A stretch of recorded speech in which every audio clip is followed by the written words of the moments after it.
Good morning, Year 6, or afternoon, depends on what time you're watching this. So we're going to have our second lesson today on a new inquiry, why are shadows important? And before we do that, I have just a couple of little things that I wanted to remind you about. So I've sent out an email regarding leavers hoodies, so parents and carers should have received that by now. You need to contact the school with the colour and size of the hoodie that you would like, and payment also needs to be made via School Gateway. So if you just let your parents know that and remind them, that'd be fantastic. We've got our second Zoom catch-up meeting on Monday the 4th at 10 a.m. I put AM there twice because I know that in the invitation it says PM, but it will work at 10 a.m. All the details will be the same, so you don't need to worry about that. And my final little reminder is that we do have your class Padlet up and running. So if you wanted to, you can communicate on there with each other. So I've got a little example of what is on there currently.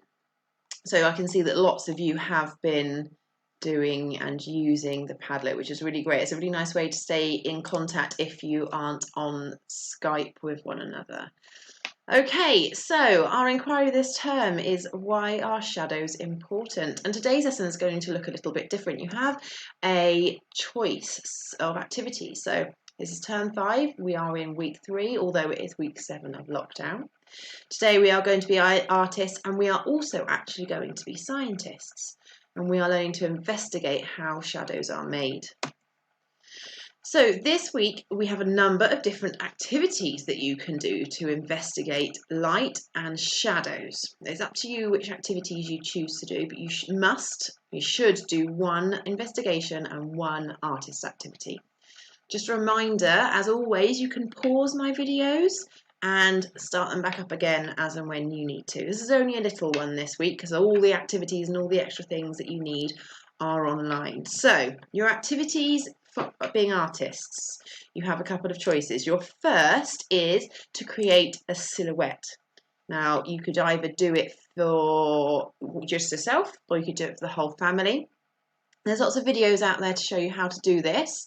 I've previously done this by making it dark in the room, getting the person who's going to have the silhouette done to stand up against a wall, and then shining a torch on that person's face, on this side of their face.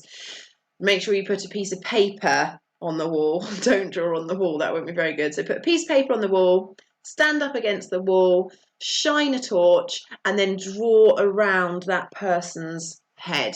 Once that person moves away, you will have a silhouette of that person.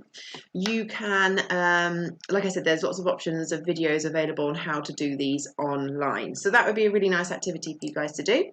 Your next activity that you could do is to create shadow art. Now this could be an outside activity. There's a couple of pictures for ideas of what you could do. Of course, you don't have to use dinosaurs or farmyard animals. You could use teddy bears. You could use anything you wanted, to be honest with you. See what kind of shadows you can create from different objects. We would absolutely love to see photos of this. So if you have access to taking photos, that would be absolutely fantastic. Okay, your scientist activities that you have a choice of doing. Again, pick one of these activities and have a go. The second activity that I've chosen for you may not be able to do because you need certain things in your house. But if you have those things, then give it a go. Okay, so the first activity that I suggest that you could try this week is to set up a test to demonstrate which light source creates the clearest shadows. So you could use a torch, you could use a candle, you could use the sun like you were just doing for your artist activities, or you could use a lamp. So it's your choice which light sources that you use, but you will need more than one light source so that you can compare the strengths of the shadow.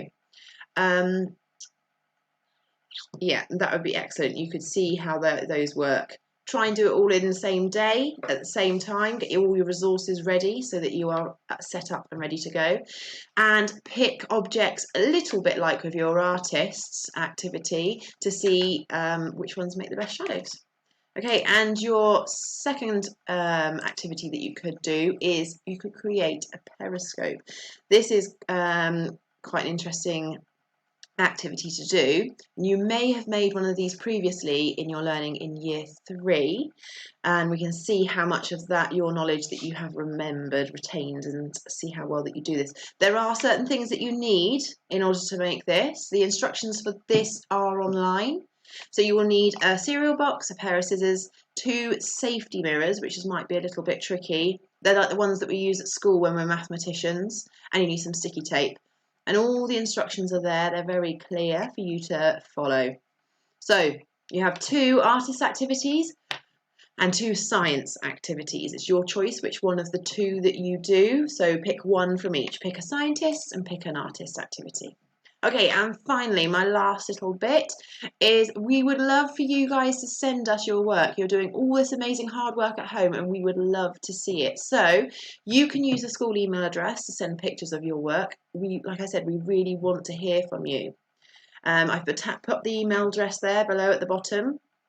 And yeah, that would be brilliant if we could see some of your work. So we just wanted to say stay safe and stay indoors. Make sure you're looking after yourself, and we will see you soon.